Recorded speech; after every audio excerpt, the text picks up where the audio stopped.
मसीह यीशु के नाम में आप सबकी सलामती हो। आज हम कलाम मुकद्दस में से पढ़ेंगे खरूज 24 बाब। और उसने मूसा से कहा कि तू हारून और नदब और अबीहू और बनी इसराइल के 70 बुजुर्गों को लेकर खुदावंद के पास ऊपर आ, और तुम दूर ही से सिजदा करना। और मूसा अकेला खुदावंद के नज़दीक आए, पर वो नज़दीक ना आए, और लोग उसके साथ ऊपर ना चढ़ें। और मूसा ने लोगों के पास जाकर खुदावंद की सब बातें और अहकाम उनको बता दिए। और सब लोगों ने हम आवाज़ होकर जवाब दिया कि जितनी बातें खुदावंद ने फरमाई हैं हम उन सब को मानेंगे। और मूसा ने खुदावंद की सब बातें लिख लीं, और सुबह को सवेरे उठकर पहाड़ के नीचे एक कुर्बानगाह और बनी इसराइल के 12 कबीलों के हिसाब से 12 सतून बनाए।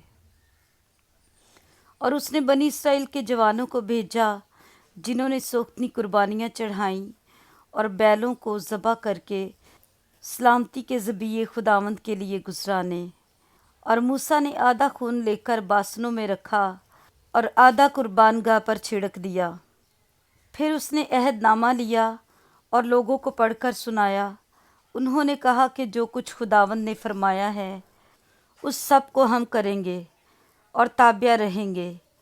तब मूसा ने उस खून को लेकर लोगों पर छिड़का और कहा, देखो ये उस अहद का खून है जो खुदावंद ने इन सब बातों के बारे में तुम्हारे साथ बांधा है।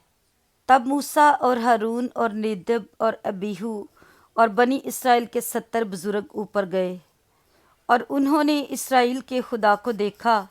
और इसके पाँव के नीचे नीलम के पत्थर का चबूतरा सा था जो आसमान की मानद शफाफ था। और उसने बनी इसराइल के शुरफा पर अपना हाथ ना बढ़ाया। सो उन्होंने खुदा को देखा और खाया और पिया।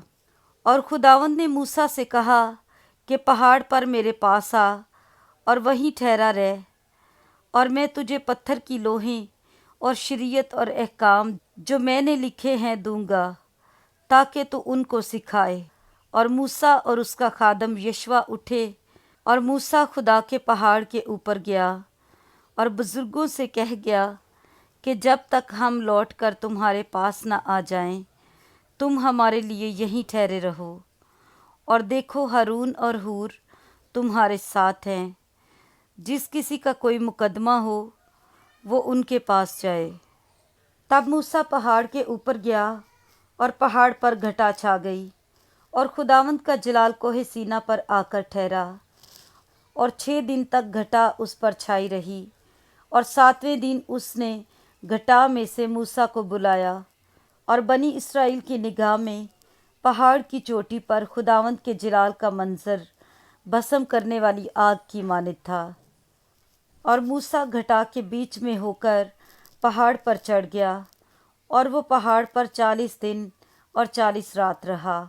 आमीन। पाक कलाम के पढ़े और सुने जाने पर खुदावंद की बरकत हो। आमीन।